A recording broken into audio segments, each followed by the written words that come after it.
Saludos amigos, hoy martes 3 de junio del 2014. Cuando alrededor de un año antes se hizo saber que el gobierno de los Estados Unidos había nominado a un activista gay para ser nombrado por el Senado de ese país el nuevo embajador en la República Dominicana. Y más luego cuando se le confirmó su designación, el agregado comercial de la Embajada de los Estados Unidos de América en el país, puesto que ya el responsable del cargo había abandonado y ocupado otra posición en el sistema de servicio exterior de los Estados Unidos, y entonces el agregado comercial quedó al frente de la embajada, declaró a toda la nación en una especie de rueda de prensa, porque fueron todos los medios y eso se publicitó, que él daba por seguro que el señor Brewster, que era el nominado entonces, no venía al país a cumplir ninguna función de promoción de su condición pública de gay, y que por casualidad él, un hombre público y de reconocida actividad política en la sociedad norteamericana, había sido señalado para el puesto de embajador, que tiene tareas muy específicas en cuanto a mejorar las relaciones de comercio, culturales, institucionales, de todo tipo, entre un Estado y otro. Y que por tanto podía descartarse que el señor Brewster venía al país a hacer promoción gay. Eso dijo el agregado comercial de la Embajada de los Estados Unidos de América. Sin embargo, lo que ha acontecido desde la llegada del señor embajador Brewster al país es una especie de exposición pública en demasía e irreverente e irrespetuosa a lo que es la cultura y los estilos de vida de la República Dominicana.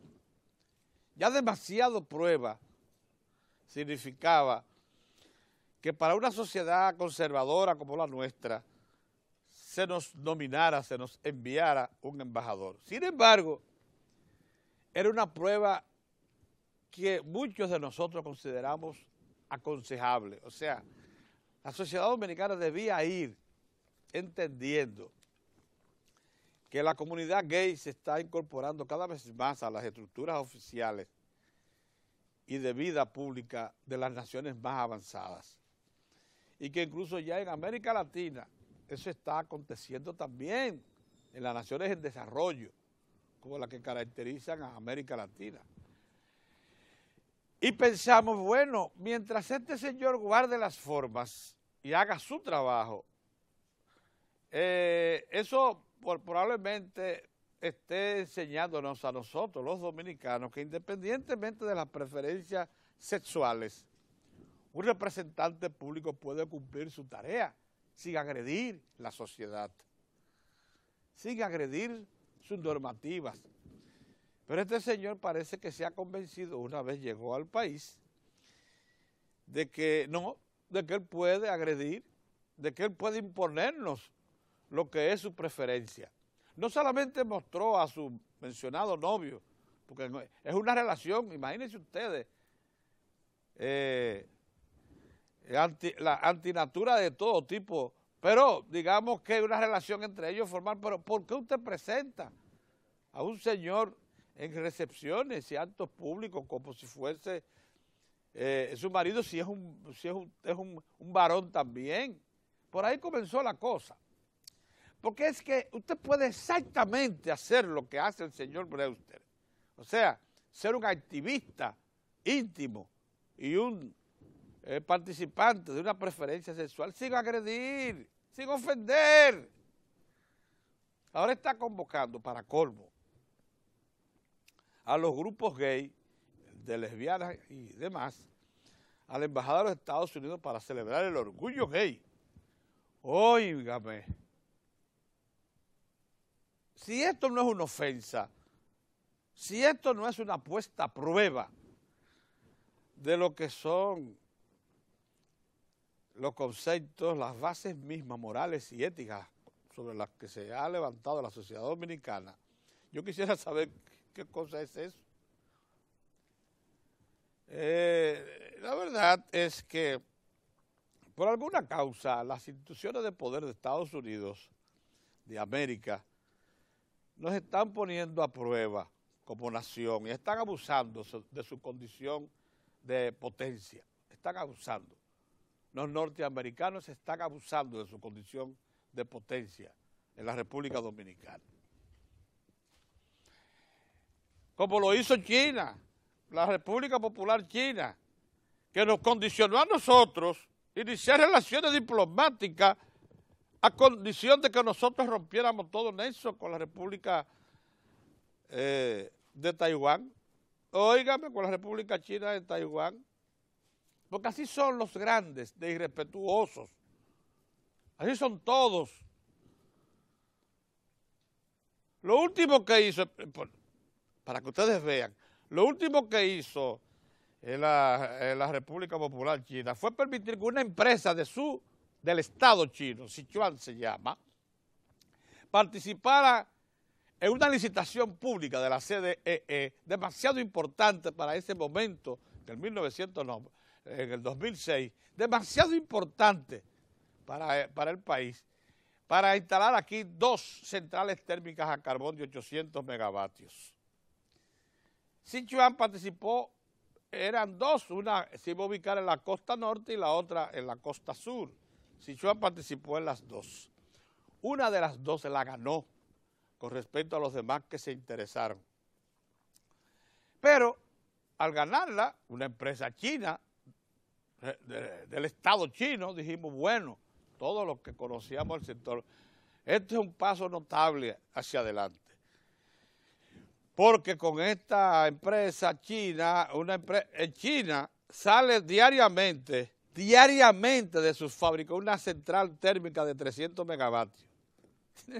A ese grado de industrialización ha llegado la República Popular China. Diariamente te tiran al mercado una planta de 300 megavatios. O sea, esto era un juego de niños. La central de 800 megavatios que se proyectaba aquí.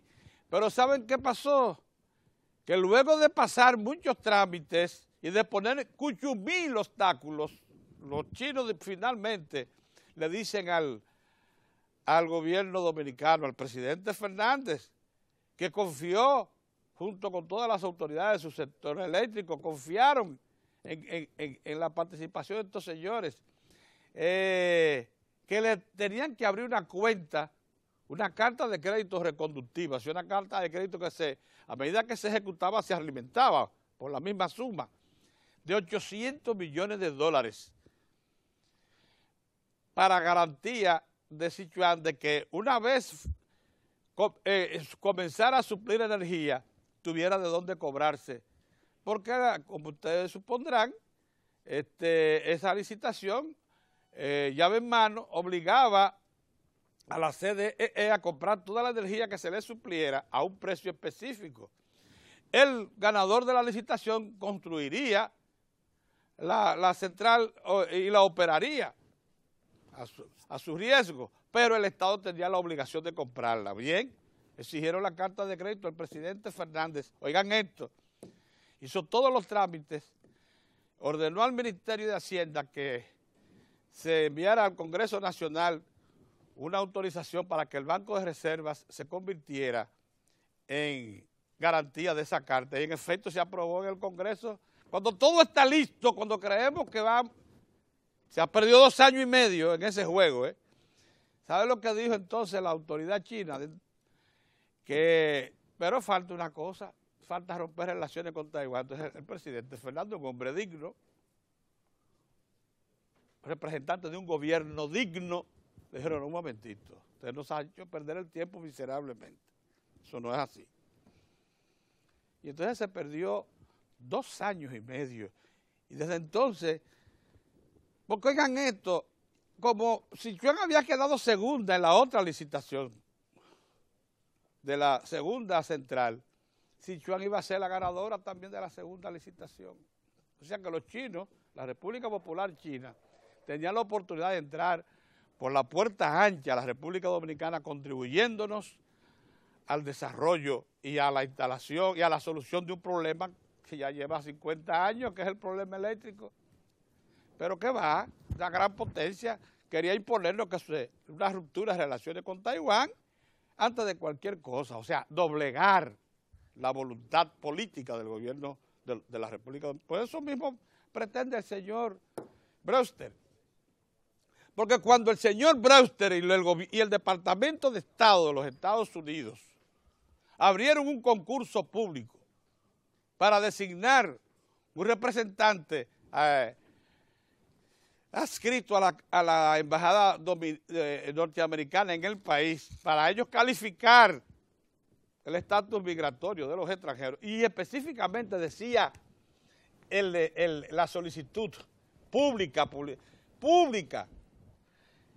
haitianos. O sea que la embajada de los Estados Unidos se ha propuesto, y así lo hizo, crear una oficina de asistencia, un oficial, que calificaría la calidad de cada haitiano residente en el país y serviría conjuntamente con ACNUR de Naciones Unidas en un propulsor de la nacionalidad dominicana. Hasta ese grado ha llegado. O sea, nos están poniendo a prueba. Eso es una irreverencia, eso es un irrespeto. Y yo creo que esa es la respuesta que se nos está dando cuando precisamente el Estado Dominicano adquiere los grados de madurez y de adultez que representa esa sentencia 168-13 y esa ley de naturalización y ese proceso de regularización que se inició ayer. Porque a esos estados grandes como los Estados Unidos y la República Popular China les preocupa que haya estados definidos, con propósito, con objetivos, con capacidad negociadora, con identidad, con dignidad. Todo lo cual ya son características, algunas de ellas muy ceñudas, muy señaladas del Estado Dominicano de hoy. Entonces esto del señor Brewster de convocar a celebrar su orgullo gay en la Embajada Americana pasa los límites y es una irreverencia y un irrespeto a una nación que de primera intención lo recibió de buen grado y que pudo haberse sido su designación en el país el inicio de un proceso de toma de conciencia de la sociedad dominicana de que ya la preferencia sexual no es un obstáculo para incorporarse a la vida y a la sociedad en cualquier país. Y que por lo menos ese representante nos iba a dar notaciones de que era un hombre dedicado a su trabajo, no a la promoción del orgullo gay. Cojollo, porque hasta ahí no podemos llegar, hombre. Bien, dicho esto, había que decirlo, ustedes saben que sí, que hay que tratarlo, porque no podemos quedarnos callados ante cosas como estas, que son ofensas a la dignidad del Estado Dominicano, no le quepa duda, o por lo menos intentos de hacernos sentir débiles, pocos definidos, faltos de propósitos, pero no lo van a lograr. La iniciación ayer del proceso de regularización le pone una clara señal a esos que pretenden demeritarnos de que el país inició el proceso. Algunos medios, no sabiendo identificar la cosa, dicen que fue masiva, otros dicen que no fue suficiente, como es el caso del periódico El Caribe, y no se dan cuenta que muchos asistieron luego de la campaña, que Participación Ciudadana, el grupo Bonó, los sacerdotes jesuitas, la Embajada de los Estados Unidos, Francia y demás, y Canadá, Cuba, Venezuela, que se ha tratado de entrometer también, han plantado contra la decisión de la República Dominicana de regularizar la presencia de extranjeros en la República Dominicana. Es más, hubo un llamado abierto de los Juan Bolívar Díaz y compañía a los nacionales haitianos de que no se presentaran. Un llamado, y contra ese llamado, ayer precisamente, la mayor parte de las personas que asistieron al primer día, en búsqueda del primer día que se abren diversas gobernaciones, el servicio de formularios para comenzar el proceso de regularización, fueron los haitianos los que más asistieron en la región este. Fueron los haitianos. Lo que quiere decir que ya se está tomando en serio el asunto y que se ha incluso pasado por encima a quienes el gobierno de Haití y específicamente su presidente declaró que era un digno representante de sus intereses, fue el que dijo de Juan Bolívar, presidente Martínez. Sí, sí. Bueno, entonces, contra ese tipo de cosas, que es defendido por todo un sector aquí, y uno calladito que hay, que es el empresarial que se aproveche de la mano de obra informal y le saque el jugo, porque no paga impuestos, ni paga lo que debe. Un salario absolutamente distorsionado lo que se le paga a la mano de obra informal haitiana. Bien, a todos ellos se les quedó la cara larga ayer. El gobierno dominicano ha iniciado el proceso. Luego de 100 años de indefinición, el país tiene ya una política migratoria con todas las normativas legales establecidas, una sentencia de su Tribunal Constitucional, una ley de migración que previamente se había aprobado, acuérdense, hace unos años, más una ley de naturalización, más un proceso de regularización. A la ley de naturalización lo único que le falta es su reglamento, que por cierto, nos explicaban ayer los expertos, Laura y Bonetti, y Mario Bonetti, que lo único que necesita ahora son algunas precisiones de su contenido, de sus términos, en el documento reglamentario de la ley, que es lo que le falta, porque la misma ley dispone que se cree un reglamento de su aplicación. Quedarán claros. O sea que no hay problema, no hay por qué desesperar. Estamos en la ruta de resolver uno de los problemas más serios que presenta el país. Miren, ayer se produjo un evento que Moza, con muchísima razón, ha venido reclamando hace tiempo. Desde que el problema se planteó, digo, pero que salgan los que saben, las instituciones. Ayer, oigan esto, la Sociedad Dominicana de Geología, representada por su presidente Eduardo Verdeja, la Cámara Minera Petrolera de la República Dominicana, representada por su presidente José Sena,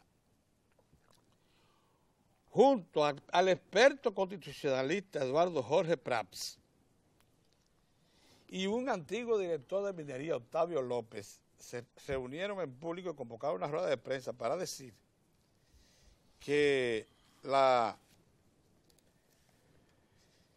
el proyecto de ley aprobado en primera lectura por la Cámara de Diputados que declara a Loma Miranda una zona reservada, una zona protegida, no solamente es inconstitucional, sino que expone al Estado dominicano a tener que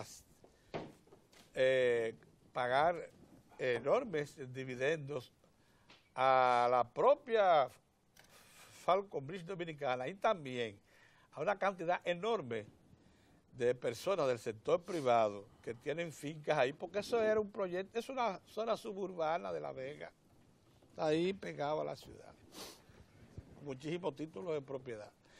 Pero dice que sería inconstitucional. Hay un espacio pagado ahí que pone las cosas en su lugar, que lo firma Eduardo Jorge Prat, que a los diputados debiera darle vergüenza, porque los diputados aprobaron esto de manera unánime. Y la explicación que se da aquí acerca de lo que corresponde a calificar de zona protegida en el derecho dominicano, en la legislación dominicana, es aleccionador acerca de la desventura que significa tener legisladores que no conozcan bien la ley ni sus responsabilidades. Dice en la exposición de Eduardo Jorge Prats que la parte infine del artículo 40, numeral 15 de la Constitución, establece una cosa que debió haberla tomado en cuenta todo la Cámara de Diputados antes de emitir una locura como esa. Que la ley, entre comillas ahora la digo, solo puede ordenar lo que es justo y útil para la comunidad y no puede prohibir más que lo que le perjudica. Concepto constitucional claramente establecido, que es el que precisamente viola por todas sus líneas el proyecto que aprobaron los diputados a unanimidad. Y oigan con qué argumento, porque yo les pregunté, ¿y por qué ustedes, a 2 o 3 de ellos? Pedro, porque en ese momento estábamos también aprobando el contrato renegociado por el Estado con la Barro y Gol Cor, y teníamos que darle una buena y una mala, compensar.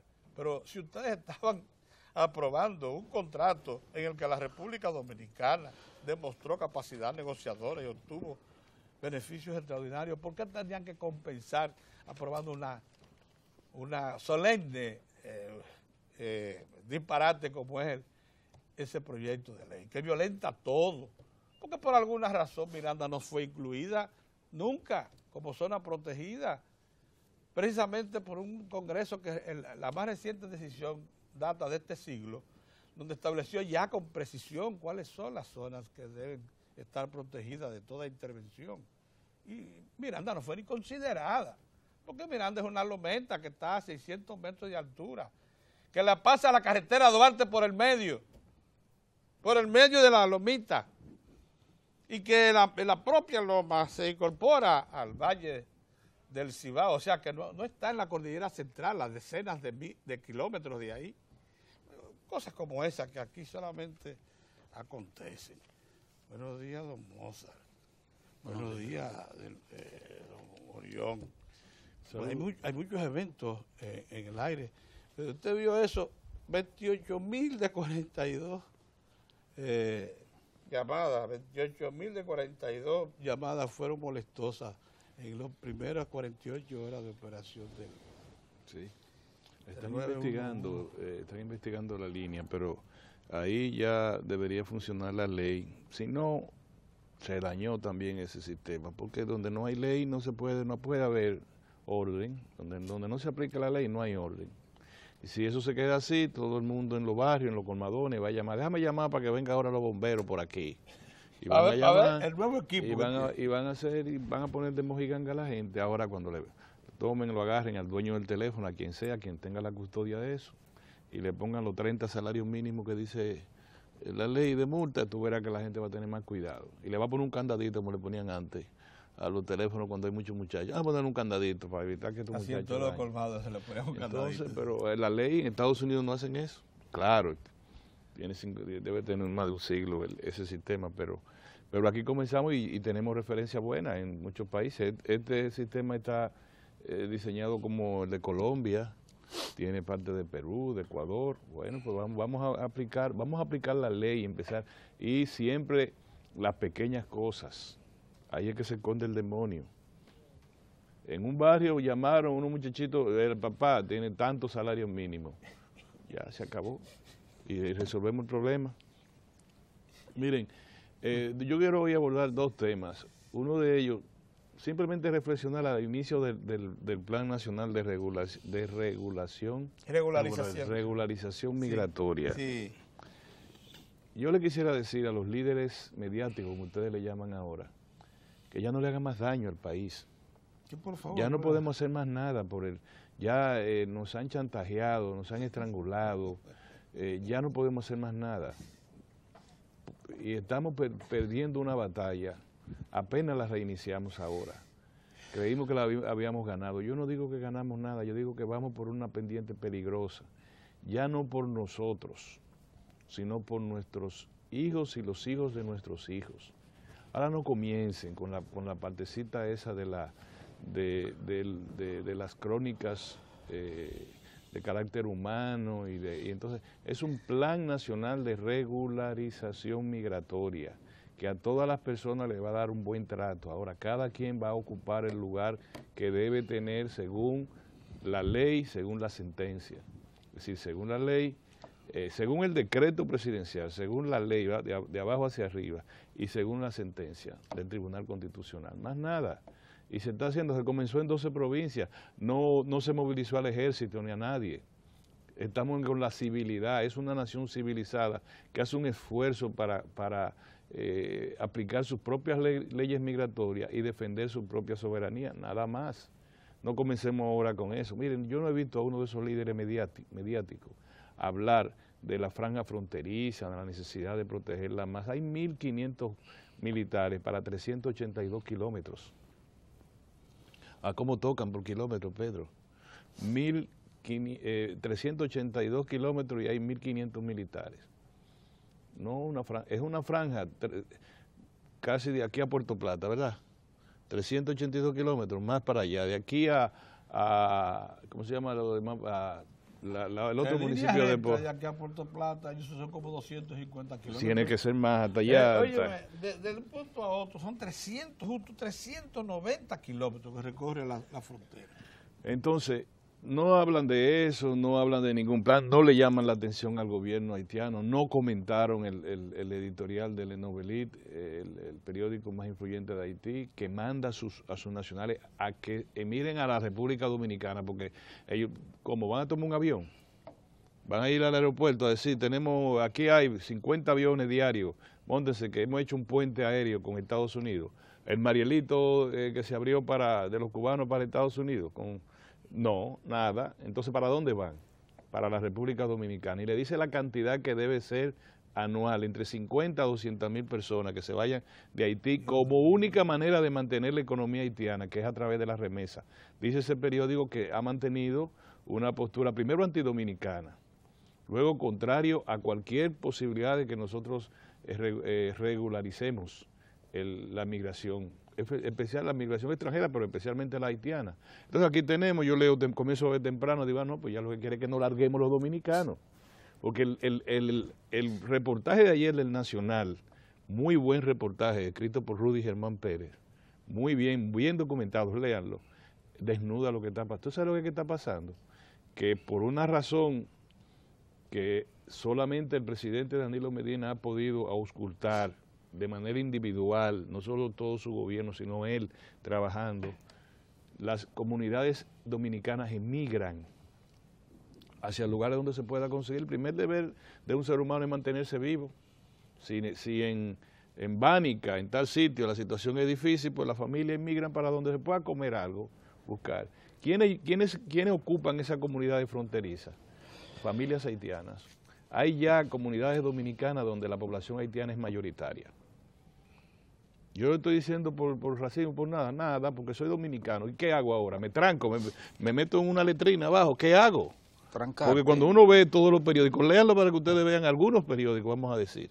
Ustedes van a ver ese desaliento hacia la parte dominicana, ese desaliento. Estamos iniciando uno posiblemente, el más ambicioso plan, la más ambiciosa iniciativa para regularizar nuestro país, para organizarlo, más nada. Agrégale una palabrita, el más ambicioso plan institucional para regularizar nuestro país. Oye, y comenzamos primero confundiendo a la población, de que si estamos naturalizando, de que si estamos regularizando, de que si esto y lo otro. ¿Se sabe quiénes van a ser naturalizados? Incluso con una expresión técnicamente han dicho los abogados constitucionalistas, una expresión que no debió ser, la de acreditarle la nacionalidad. Y hasta el doctor Castillo, Vincho Castillo, no, dejen eso así, que ya eso lo que tenemos es que seguir adelante. Y a una cantidad que pueden ser entre 13, 22 mil, algunos creen que son 28 mil ciudadanos haitianos, de origen haitiano, perdón, y sus descendientes. No, porque hay... Ya a eso tienen acreditada la nacionalidad como un trámite burocrático leve, por la razón de que recibieron su documentación de buena fe, a pesar de que el juez de control constitucional dice que es irregular. Bien, eso se se le dejó. Y ya esos son hasta acuerdos, porque si va al Tribunal Constitucional se devuelve todo lo que tenemos. Entonces, esos son bien, vamos a ir. Los otros, cada quien según los papeles que tenga. ¿Y qué hacemos ahora? No, la verdad que uno le da una gana de coger para el aeropuerto y a donde sea, porque ¿qué hacemos? Un país que pone todo su... Eso se lleva millones y millones de pesos. Y lo que se va a hacer, no, comienzan los periódicos temprano ahí en la mañana, que el fulanito, que el pobre, que tiene desde niño está aquí en el país, que sí, que le hemos dicho que no. Y no le estamos diciendo que vaya, no hay dos, ¿qué hacemos? Yo mejor me voy a callar. Pero yo le digo, no abusen ya más del gentilicio dominicano. Nosotros somos un pueblo muy generoso, nosotros somos un pueblo muy solidario. Ya está bueno. Si ustedes quieren ganar en euros o en dólares o en gulden, lo que ustedes quieran, háganlo de otra manera, que no sea tan cercenar el gentilicio dominicano. El otro tema, yo he visto muy sospechoso el que el tema de la deuda externa se pretenda poner en el tapete público, en el debate público, solamente por su monto. Es decir, se le llama la atención, hay dos cosas, le llama la atención al país, le dicen, esto es preocupante, el monto o el volumen de la deuda. De la deuda pública, ya los técnicos saben lo que es la deuda del sector público no financiero. Número uno, que es la deuda del gobierno central, todas sus instituciones sacando al Banco Central y el Banco de Reserva y otras instituciones de carácter financiero que tienen colindancia con lo oficial. Entonces la deuda del gobierno central está en 23.000 millones de dólares.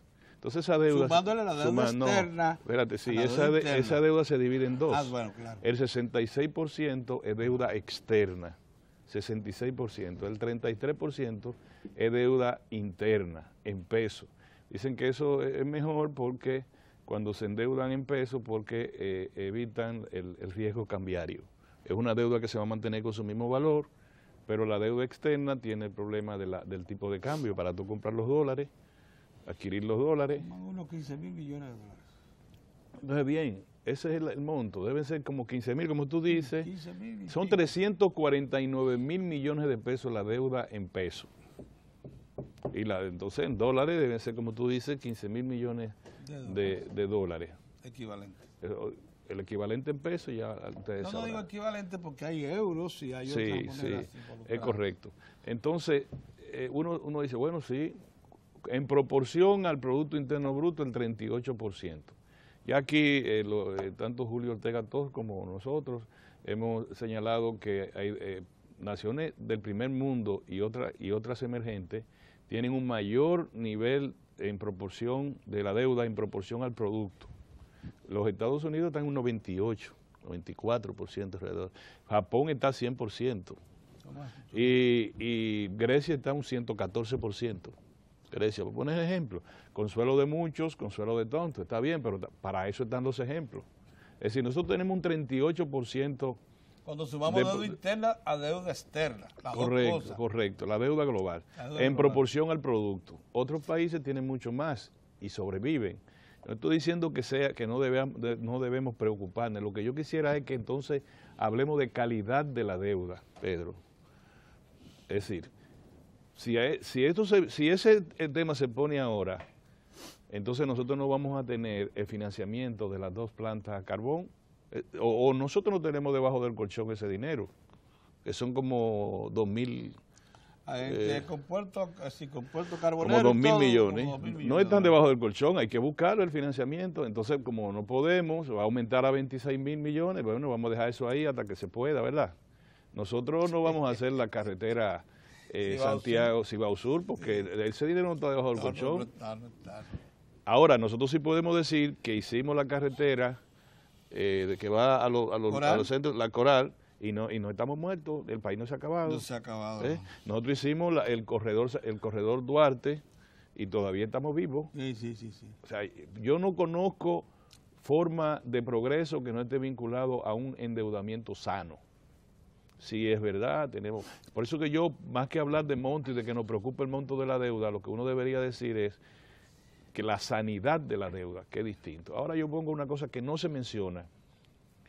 ¿Cuál es la deuda? Como ustedes saben, es deuda con organismos multilaterales, Banco Mundial, Banco Interamericano de Desarrollo, Fondo Monetario, que son deudas que se reputan de largo plazo e intereses manejables al mercado manejable, intereses que tienen muy por debajo de los intereses, por ejemplo, de otra deuda, que es la colocación de los bonos, que tiene que ver con la sanidad del país.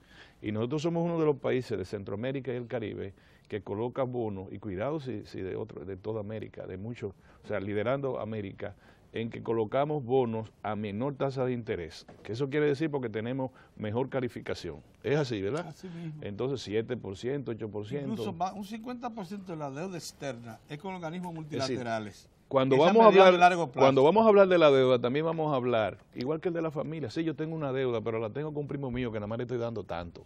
Sí. Entonces, sí, yo tengo 26.000 millones, pero ese 26.000 millones me genera mucho menos que lo que le está pasando a los griegos o a los españoles, que el nivel de su deuda se degeneró, o sea, sube mucho el interés, porque su economía se degeneró. O a los argentinos que no tienen crédito internacional. No, y que ahora es que están buscando, ahora es que está saliendo al mercado a ver cómo resuelve. Entonces, para no llevar más tiempo, yo le digo, tenemos la deuda bilateral con muchos países, ahí está el Club de París, con los países que tenemos, hasta el Club de Londres, una vez andaban los funcionarios dominicanos renegociando deuda en el 2004. Así es. Pero tenemos una deuda, un país que se ha puesto como nuestro principal acreedor, que es Venezuela. ¿Cuánto le debemos a Venezuela? ¿Tú crees que sean 4 o 5 mil millones? No, son 2.000. No, más de casi 3 mil millones. 3.000 millones. Deben estar en 3 mil, pero vamos a ponerse de ejemplo. Sí. Pongámoslo de ejemplo porque le debemos eso y hemos pagado otra parte. Pon tú que en el 20 años, ¿eh? No, espérate, Pedro. Estoy hablando de sanidad de la deuda. Ajá, sí. Entonces, si tú agarras y tú tienes, redondéalo en 4.000, y yo creo que son 5.000, redondéalo en 4.000 entre lo que hemos pagado y lo que debemos. Es otra cosa. Redondéalo, ¿está bien? Sí, ¿No te parece? Vamos a ponerlo en 5.000 porque es el 2004 y estamos pagando 300, 400 dólares anuales. 250, 300 entonces, está bien. anuales. Vamos a redondearlo en 5.000 para que no te perjudique. Vamos a redondearlo en 5.000, global, entre lo que hemos pagado y lo que debemos. ¿Te parece? Sí. Ok. Ahora, yo quiero que cuando hablamos de sanidad de la deuda, yo quiero que tú me digas en qué se ha invertido ese dinero. Ese dinero da una vuelta con un permiso obtenido por el gobierno dominicano a Venezuela. No, Pedro. La mayor parte de ese dinero va a parar a los generadores eléctricos. Es el dinero más fácil de tomar cuando está la crisis, porque es el que el gobierno... Inicialmente fue obra de infraestructura y ahora es generador. Oye, Pedro, el gobierno tiene, ese dinero no se lo acreditan. No se lo puede. El gobierno lo tiene, el gobierno recoge todo el dinero de la factura petrolera. Cuando le va a pagar a Venezuela la parte que le compra, y está a 102, 103, 104 dólares el barril, le dice el gobierno venezolano, bueno, en virtud de este acuerdo, quédese en crédito con el 60%. Se queda en crédito con el 60% a 25 años, tiene de gracia para pagarme 2 años y al 2% de intereses. Un palo para... La obra si va a USUR con eso, con ese financiamiento, un palo. Pero ¿dónde coge? Cuando tú tienes ese dinero, generalmente para diciembre, que se va a cerrar la maldición de los generadores, ese mismo dinero tú lo tomas, que en el presupuesto siempre está estipulado entre 500 a 800 millones de dólares como supuesto el fondo para transferir para conjurar el déficit del sector eléctrico. Esa es la disponibilidad que queda. Sí. Son casi 2.000 millones y ha pasado de 2.000 millones al año, Pedro. 1.500, 1.800, 1.600, 2.000 millones. La deuda con los generadores, sí. Pero entonces, tú dices que por efecto de las negociaciones con Venezuela siempre hay una disponibilidad por año que está entre 500 y 800 millones de dólares. ¿Es verdad? Que se van enteros, Pedro. Se van enteros en pago entonces, de los generadores. Cuando tú me hables de deuda, háblame de la, ¿cómo ustedes le dicen? Toxicidad. Toxicidad de la deuda. Esa es deuda tóxica, Pedro. Una deuda sana, una deuda casi concesionaria, se convierte en tóxica porque tú lo tiras por un barranco el dinero, Pedro. Entonces, cuando el presidente dice... Al módico 12% de la deuda, hay que recogerle también un interés por atraso de pago. Que es la única deuda que no es deuda. $10. Que la deuda de los generadores no es deuda, Pedro, es inversión. Es inversión. Ellos, el gobierno dominicano se convierte en un banco de inversión para ellos, sí, Pedro. Así. Mucho más, al más alto tasa de interés. Quiere 10 años más del 22. Entonces también. Entonces yo llamo la atención que no tiren la cacarita de China solo diciendo estamos preocupados por la deuda. No, vamos a hablar de la deuda global. Vamos a decir qué significa la deuda para el desarrollo, qué significa un nivel de toxicidad de la deuda, sí, qué significa la sanidad de la deuda, dónde nosotros vamos a tener, porque está vinculado, y yo por último, Mozart casi me está cortando los ojos, está vinculado, pero como no vino Héctor, así que mitad, está vinculado con el ejercicio de lo que le llaman presupuesto general del Estado. La gente tiene que tener, nosotros no tenemos mucha vocación de profesor, pero mira, la gente tiene que tener esto muy presente. Déficit fiscal es deuda. Así es. Déficit fiscal es deuda. Partes. Sí, no, pero para que la gente lo sepa. El déficit fue de 2.8% en relación al PIB, al Producto Interno Bruto, es decir, la riqueza evaluada a un año. El déficit es, ¿cuánto fueron? 70 mil millones para el 2.8%. Sí, bueno, sí, esos 70 mil millones es deuda, pero miren, el ingreso el estimado la ley de gasto estipula, ¿cuántos son, Pedro? 620 y tantos mil, 620, vamos a poner los 625 mil millones, ¿verdad? Sí, por ahí anda. El ingreso, 425, 400 y tantos. Son 200 mil, casi 200 mil millones, 170 mil millones de déficit. Menos, eso sí, es deuda. Sí, entonces, es verdad, nos preocupa la deuda porque cada vez tenemos que ponerle, y Pedro está ahora matando. Eso que ustedes escuchan, Pedro matando una mosca que no matar una mosca con un periódico. Y no me deja tranquilo. Y entonces el hombre no puede... No puedo. Entonces, retomo nada más esto. Déficit es deuda. El déficit en el ejercicio del presupuesto general del Estado de este año debe rondar 170, 175 mil millones de dólares. Eso hay que pagarlo con empréstito interno o externo. ¿Y qué hace el gobierno? El gobierno está trabajando en la reducción de la deuda, porque está trabajando en la reducción del déficit. Del déficit que le llaman, Pedro, ayúdame en esto, déficit, de la deuda del sector público no financiero. Sí. Porque si nos vamos al Banco Central, yo quiero decirle también a quienes quieren poner el tema de la deuda, que lo deberíamos discutir ampliamente, que nosotros, los contribuyentes, este año le vamos a traspasar al Banco Central 36 mil millones de pesos. ¿O no?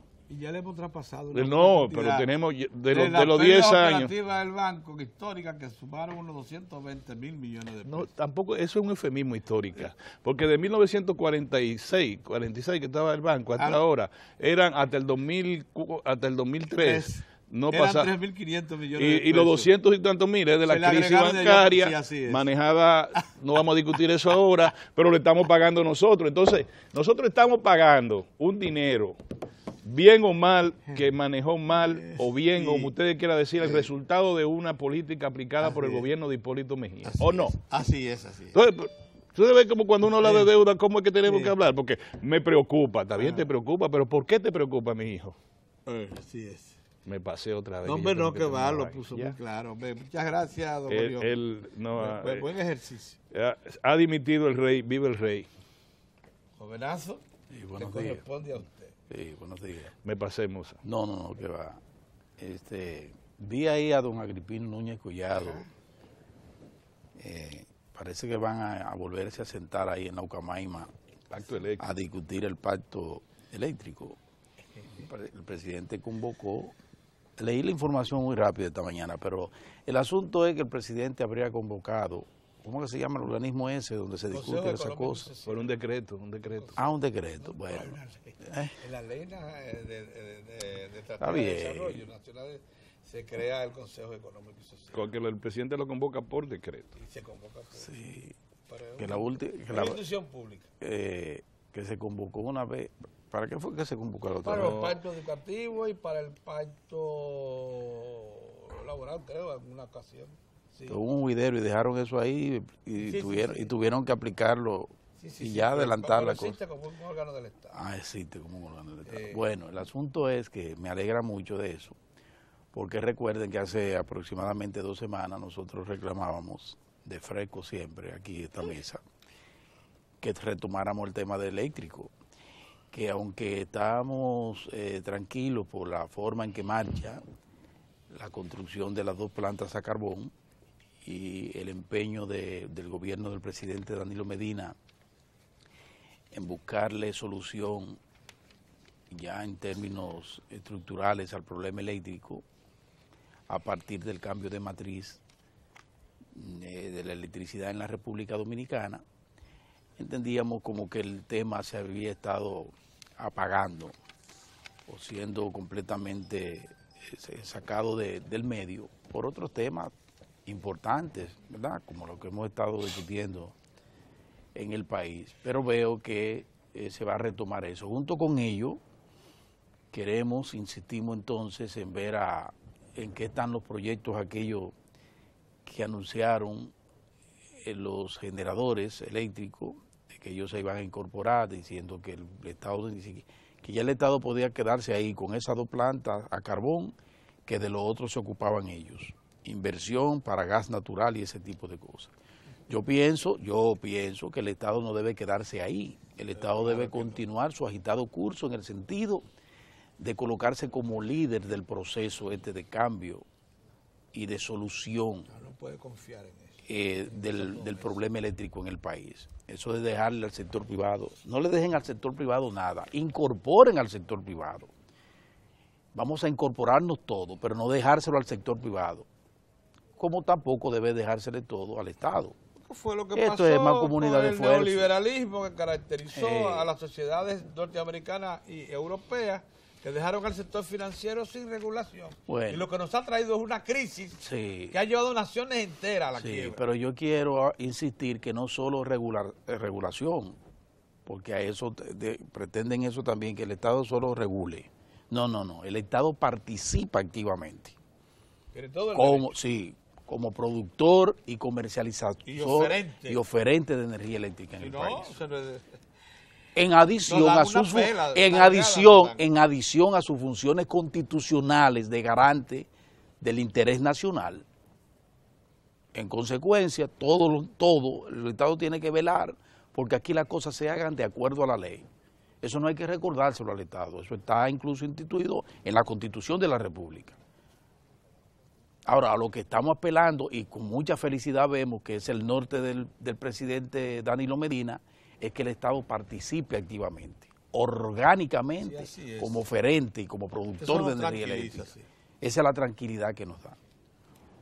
Otra cosa, a propósito de eso de la deuda, y Orión dice ese barril sin fondo, que hace tiempo que lo tenemos encima.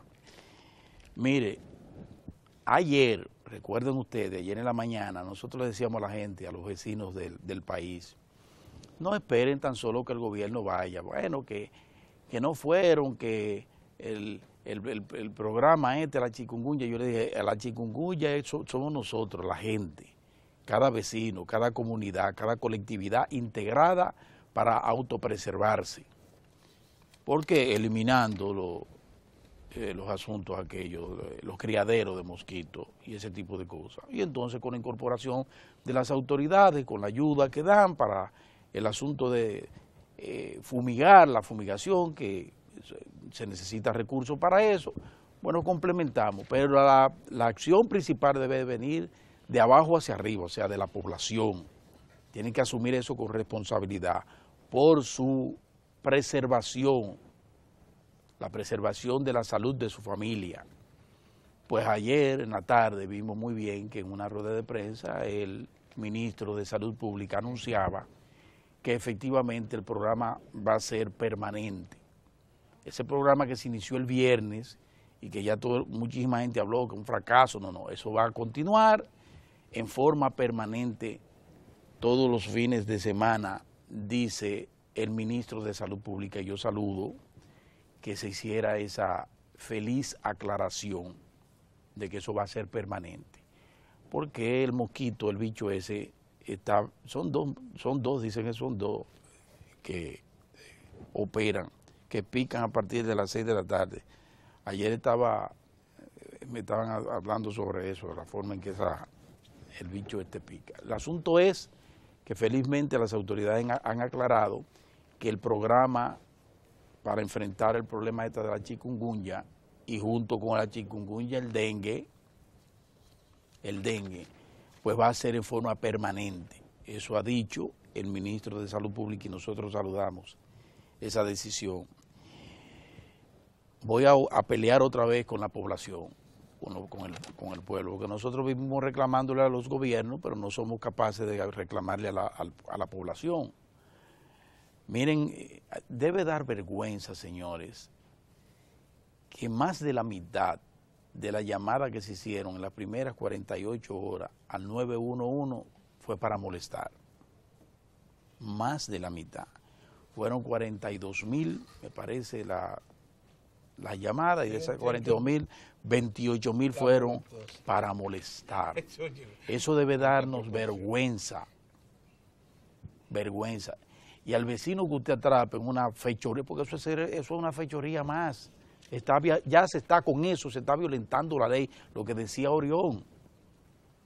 Entonces con eso se tiene que andar sin contemplación, pero desde el inicio, porque uno de los grandes, gravísimos problemas que tiene este país es que tiene prácticamente todas las leyes,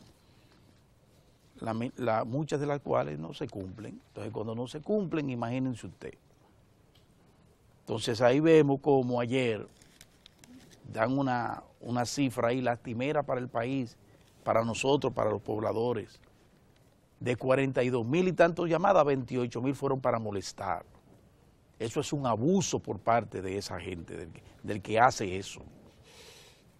Una falta de conciencia que nosotros tenemos que llamarle la atención a la gente, que eso no debe ser, eso no puede ser. Usted no sabe que cuando usted hace una llamada de esa y tiene que movilizarse una unidad, eso es recursos que se tiene que disponer de un Estado que, como yo les he venido insistiendo, un Estado pobre, que no tiene recursos.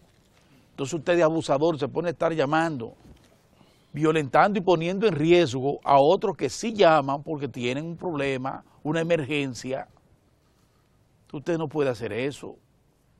Entonces lo primero es llamarle la atención a la población, en la familia, para que en la familia le hagamos las advertencias del lugar a la gente, de lo importante que es ese sistema, como parte de todo lo que debe ser una política de Estado dirigida a enfrentar el problema de la inseguridad en el país y de problemas como este, de emergencia. Eso es parte de todo el tinglado. Pero tenemos que ser nosotros responsables, la población. Entonces los medios de comunicación estamos muy acostumbrados, bueno, como debe ser, uno siempre está al lado de la gente, para marcharle a los gobiernos, a los funcionarios incompetentes, desaprensivos, todo eso, perfecto. Sí, pero también cuando es desde la población que viene el problema, entonces también tenemos que ser duros con ellos, con nosotros mismos, y de eso se trata. Eso de ayer, eso no debe repetirse más. Eso no puede ser. ¿Saben qué, don Mozart? Que sería conveniente que por lo menos, es verdad que como está iniciando un proceso nuevo y no hubo todo el tiempo suficiente para promoverlo, disciplinar a la gente, transmitir una serie de conocimientos previos con respecto a este servicio 911.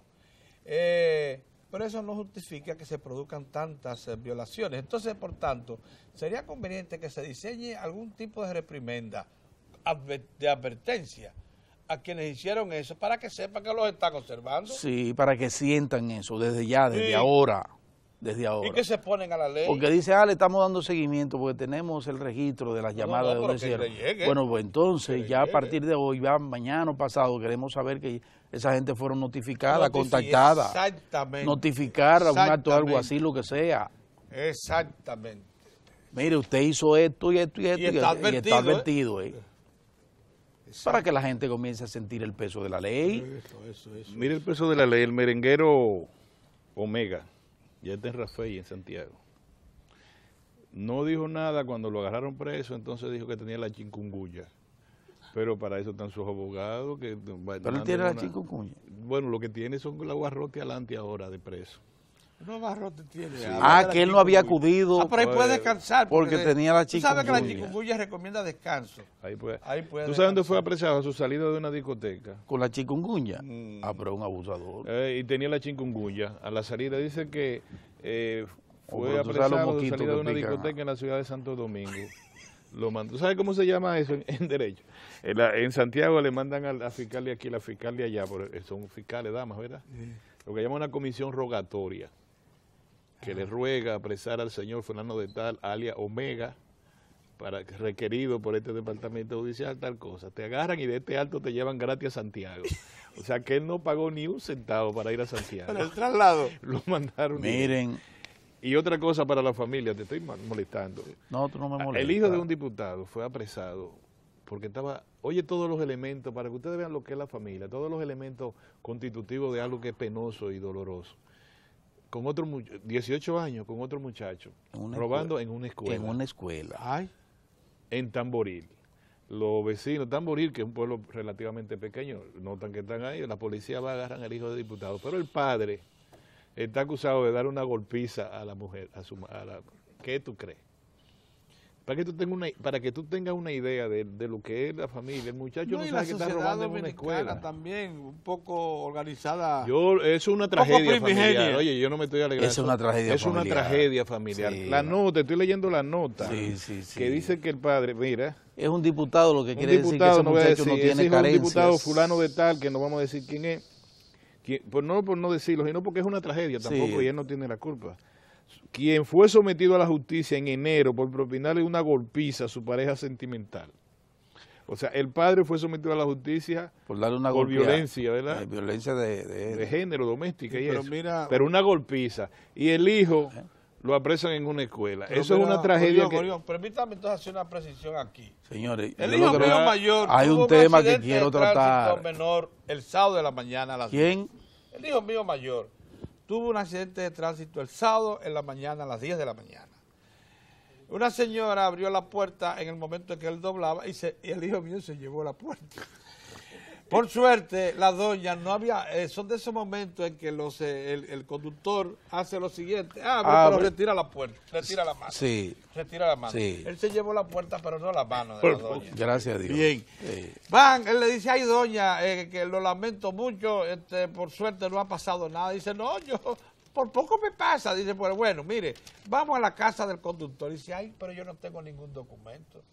Pero vamos, porque yo sí debo, en razón de que ando con una propiedad que no es mía, que ha sido puesta bajo mi custodia, tenemos que ir a la casa del conductor.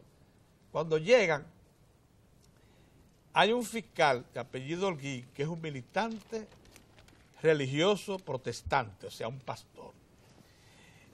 Cuando ve el caso, dice el señor que le da, por cierto, una charla de inmediato acerca del Evangelio, el famoso fiscal de la casa del conductor, una charla acerca del Evangelio. Le dice bueno, pero entonces esto es complejo porque usted no tiene documento, dice ella, y él está borracho. Parece que ella dijo, bueno, si me van a dejar aquí, que lo dejen a él también. En efecto, el hijo mío probablemente la noche anterior, pues era viernes social, y dice ella, él está borracho. Óyeme, sin hacerle la prueba del alcoholímetro, el fiscal aceptó. No lo pusieron a soplar, López. No, ni siquiera eso le hicieron. Entonces el hombre lo retuvo y dijo, usted se va a quedar aquí hasta mañana. Le dijo el fiscal. Y lo dejó ahí. Después de darle una charla. Pero lo dejó. No, yo tuve que llamar a los amigos Papito Lebrón y a relacionistas públicos de la policía porque él me llamó, yo estaba desde lejos. Digo, pero dicen, y los dos dijeron, es que es ilegal. Lo que está haciendo ese fiscal es ilegal, él no puede dejarlo. Si no hay sangre, no. Porque no hubo. Si hay sangre, sí. Si hay sangre, pero no hubo eso. Bueno. Entonces, óyeme, tuvieron que decirle a este señor fiscal que se quiso ensañar. Por ahí viene Julio Ortega y no quiero que me insulte. Se quiso ensañar contra estos quiero. La justicia hay que saberla aplicar. Quiero tratar un tema, quiero seguir con el tema de la regularización y el tema delicadísimo de lo que se está orquestando en el país. Quiero seguir sobre ese tema. Miren, Ayer, esa jovencita que vino por parte del Departamento de Migración, de la Dirección de Migración, daba unos detalles formidables. Oye, Laura, sí. de algunos espacios que deja la ley esta de naturalización, para que si no asumimos pero con toda responsabilidad la aplicación de eso, con todo el cuidado, estamos frente a una situación que podría traernos mayores consecuencias al país. Es una lástima, y voy a comenzar por ahí, que la Dirección de Migración sea una entidad con tan pocos recursos, tan importante que es una dirección de migración en cualquier parte del mundo. Aquí, sin embargo, ese es un organismo que padece de carencias que realmente uno no llega a entender. Nosotros pensábamos que a partir de todo esto que se ha armado el país, felizmente a partir de la sentencia 168.13, migración iba a colocarse en su justa dimensión, en el lugar que le corresponde a un organismo de tanta importancia en materia de preservación del territorio. Sin embargo, ahí apenas hay para una unidad o dos unidades, ahí no hay nada. Ay, Dios. Y ¿saben por qué le digo esto? Esa joven ayer adelantó quiénes pueden acceder a la nacionalidad, quiénes pueden ser naturalizados, quiénes pueden ser carnetizados, y lo hizo en forma brillante. Desde este espacio, lo ideal sería que lo que esa joven explicó brillantemente ayer y con mucha responsabilidad fuera parte de toda una campaña. Aquí se vive botando dinero en publicidad.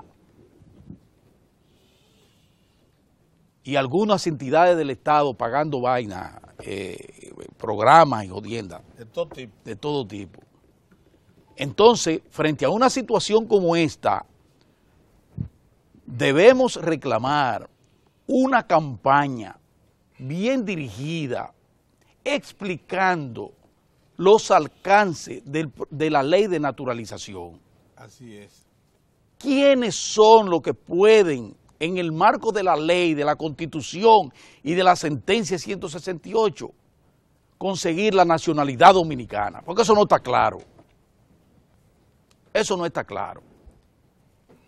Y esas ONG que cobran y pretenden seguir cobrando porque esa sentencia es una amenaza a los recursos multimillonarios de esas ONG, la mayoría de las cuales ni siquiera, tú no ves que dice la Cámara de Cuentas, no llevan contabilidad. Eso es un robo. Eso es un robo, hombre. Pero además de recibir dinero del presupuesto nacional, esa gente reciben dinero del Departamento de Estado de los Estados Unidos y reciben dinero de ONGs en Canadá y de Europa. Eso es cuarto por donde quiera. ¿A partir de qué? Bueno, a partir de mantener sobre el tapete no solo una campaña de supuesta defensa de los derechos humanos de los haitianos, de los de allá y de los que están aquí, sino para mantener en vigencia un proyecto nefasto contra la República Dominicana, de procurar, como lo hizo ese periódico haitiano, procurar abrir la frontera dominicana para que pasen entre 50 y 200.000 haitianos y entren. Es una lástima, hay uno de los periódicos que trae, me parece que el periódico El Día, que trae una caricatura donde se ve entrando haitianos por la frontera a 1.000, se inició el proceso, no está aquí eso, jóvenes. Miren, el periódico dice, se inicia proceso de regularización y se ve la frontera, venga pueblo, al mejor estilo de Tony Raful, entrando en masa, lo que yo advertí ayer. Eso es una caricatura, pero es una advertencia, porque yo insisto, primero necesitamos de toda una campaña para que el pueblo dominicano esté tranquilo, porque no hay tranquilidad, no es verdad. No hay tranquilidad. No hay tranquilidad, no hay sosiego. No lo hay. Y por más esfuerzo que ha hecho el gobierno y todo el avance y la vehemencia con que el presidente Danilo Medina y el esfuerzo que ha hecho en esa dirección, no está claro eso todavía. No está claro, pero si no estamos claros nosotros mismos no estamos claros de la situación. Imagínense ustedes la población. Y con ese rejuego que tienen algunos medios de comunicación vinculados al plan, como decía Orión, ya buscando de que crónica de ambiente y crónicas humanas. Que hablan de las autoridades. Para sensibilizar Sí, que hablan de y para fuñir la pista. Así es. Entonces nosotros no podemos, señores, no le pierdan ni pie ni pisar este proceso.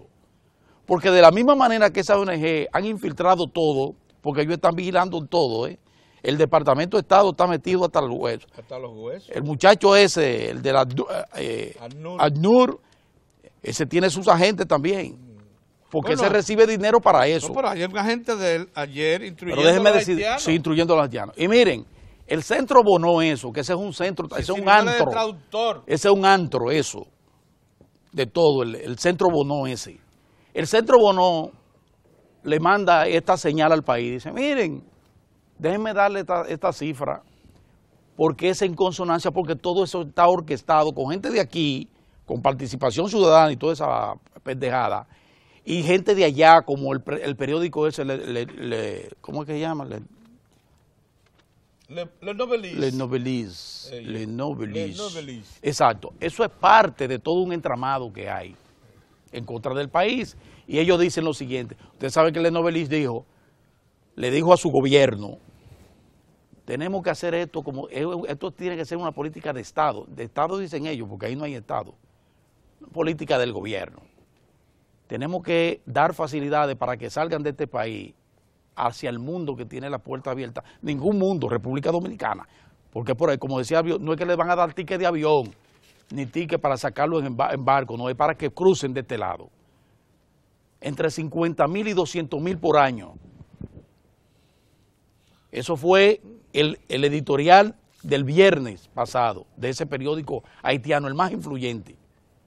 Y entonces aquí, el Centro Bonó, que es un antro, hace un levantamiento y dice, hay que darle gracias, oye, porque los haitianos mandan desde República Dominicana más de 300 millones de dólares en remesa todos los años, y eso hay que agradecerlo porque ellos lo que hacen es venir a hacer aquí el trabajo que no hacen los dominicanos, o sea, que los haitianos vienen y se sacrifican y trabajan, ocupan los puestos de trabajo en el país, deprimen el salario en la República Dominicana, y esta gente del Centro Bonó dice que eso es una gloria nacional, porque le están dando al país la oportunidad de tener una mano de obra barata. Oye, pero oye bien, el Centro Bonó, eso es jesuita, ¿verdad? Sí. El Centro Bonó diciendo eso. Y que a cambio, bueno, la República Dominicana tiene eso, y los haitianos allá entonces llevan esos chelitos, 300 millones, más de 300 millones de dólares. Recuerde lo de la ley que hizo relucir ayer nuestro amigo, el invitado Bonetti, don Mario, una ley que la ley del 57. Del 1957. Del 57. Sí. Que condenando a quienes activan desde la nación, traicionando los intereses de la nación. Así que eso hay que recordárselo al Centro Bonó. Y a otros muchos, que él lo citó ayer muy bien ahí en forma responsable. Entre ellos periodistas. Sí, periodistas que están en esa labor. Entonces, bueno, estas son posiciones ultranacionalistas. Bueno, hermano, yo prefiero ser ultranacionalista y no traidor al país. Si es así, si eso es lo que me quieren a nosotros indicar eso, bueno, perfecto. lo asumimos con toda responsabilidad. Ahora, traidores al país, eso no es verdad. Y en eso es que están. Entonces yo lo que digo es, hemos avanzado muchísimo con la sentencia, con el mismo proyecto. Yo pienso que es un proyecto que procura darle solución a situaciones que ciertamente afectan a muchos haitianos y de otras naciones que los afecta, y el presidente ha procurado resolver el problema a esa gente. Ahora, pero que no se quiera aprovechar esas debilidades que tiene esa misma ley, como muy bien lo estableció ayer esa joven funcionaria del Departamento Legal de Migración, que no se quiera aprovechar eso. Entonces, por eso llamo la atención de que necesitamos airear, socializar, poner claro una campaña nacional, radio, televisión, la internet, prensa escrita, diciéndole con claridad al país, a nosotros y a aquellos, y a todos, al mundo, estos son los trámites, y estos son los que tienen facultad para esto y para pero claro, con claridad. Porque hay una gran nebulosa todavía. Y con eso, señores, con eso sí es verdad que nosotros no podemos jugar. Voy a dejar ahí. Miren, a propósito, le quiero decir a Pedro que estaba censurando la convocatoria a celebrar el orgullo gay de la Embajada Americana. Oye, eso. Que lo que tiene que hacer primero es no ir, porque no vaya, primero. No vaya. En segundo lugar, esa es una decisión del Departamento de Estado de los Estados Unidos. Sí, claro. Lo hacen todas las embajadas. Sí, no es del embajador. No es del embajador. No es del embajador. Exclusivamente. Eso es verdad. Un amigo mío, funcionario de la embajada en un país centroamericano, de la embajada de Estados Unidos, dice, entonces le dice el embajador allá que el personal directivo tiene que acudir. Dice, si tuve una foto mía, acuérdate que por razones de trabajo no vaya a creer. Porque entonces todas las calles son céntricas. ¿Pero qué es lo que él va a hacer ahí? No, que lo mandan a que desfilen. No, pero si es orgullo, ahí sí no, Oriol. No, lo que pasa Oriol, es que yo pongo mi renuncia porque ven acá. Espérate. Oye, desfile del orgullo gay. Don Mozart, usted tiene que participar. Entonces, ¿cómo yo lo voy a explicar? Es como el hombre que del pantalón que se le cae. Que tú respaldas la libertad de la persona a hacer... Ay, no me vengan con eso. Entonces, el embajador adelante, espérate. Pero el embajador sí. Pero el embajador... yo me refiero al país centroamericano, no estoy hablando de aquí, por favor. Bueno. Entonces el embajador va y van los funcionarios. Porque el de aquí sí puede hacer eso. Y van gente, diputados, que sé yo cuánto, y mucha gente... Igual que aquí, pero Narciso va y todo el mundo. ¿Y por qué tú no puedes ir? Bueno, Narciso que va. Coño, Narso. No relaje. Narso. Por eso, oye, ustedes son atrasados. Pero acuérdense que Narso es mi amigo. Gran amigo. No, yo te digo para ponerte un ejemplo. Y fue mi líder. De un machazo de hombre que va y desfila. Sí. Señores, óigame, no cojan miedo. Entonces vayan. No, yo no voy a ir. Pero bueno. Yo estoy... ¿Cuándo yo creo que yo tengo... Tú sabes que mi agenda es muy... La agenda es muy apretada. Yo no puedo ir. Sí. Pero Pedro, represéntanos. No es nada, Pedro. Aprende a ser civilizado, Pedro. Sí.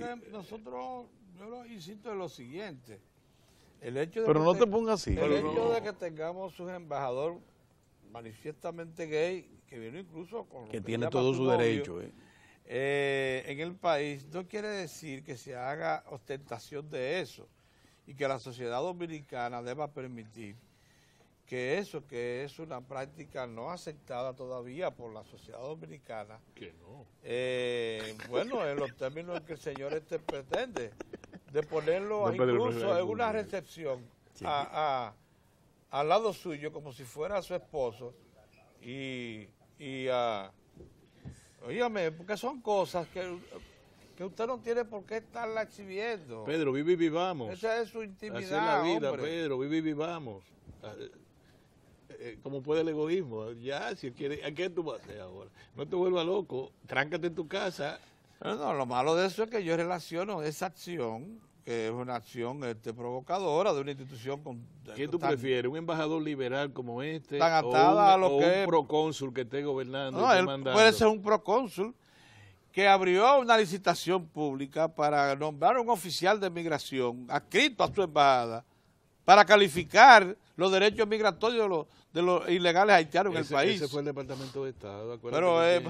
Pero él representa eso. Eso es el Departamento Óigame, de Estado. eso es un procónsul. Entonces, un momentito, que nos Pero está mira poniendo qué a encuesta prueba, más esperanzadora esta. Mayoría de ciudadanos cree que cosas cambiarán para bien en un año. Esa es la cita. Acuérdate lo que hablamos, la certidumbre. La certidumbre. Cuando tú tienes certidumbre. Este país marcha, marcha por ejemplo, bien. que un hijo tuyo tenga un proyecto, caso de Kirsi. Por eso es que tenemos que cuidar este país, porque marchamos bien. Y te diga, papi, no te preocupes, esto va bien. Sí. ¿No? Esto va a caminar. Sí. Si la mayoría del pueblo dominicano piensa así, el país va por buen camino. Sí, va por buen camino. Porque no es que tú estés bien o mal, es que tú creas que va a estar bien, que tú trabajes para estar bien. Yo pienso que sí. Eso es, y hay certidumbre en el país. Hay certidumbre. Entonces la encuesta CIT, en su segunda parte, da cifras ahí interesantes sobre esa actitud de la población que y esa piensa encuesta publicada por el Hoy, periódico Hoy, no es solo la... No, esa es otra encuesta, esa es de las encuestas que pagan algunos empresarios.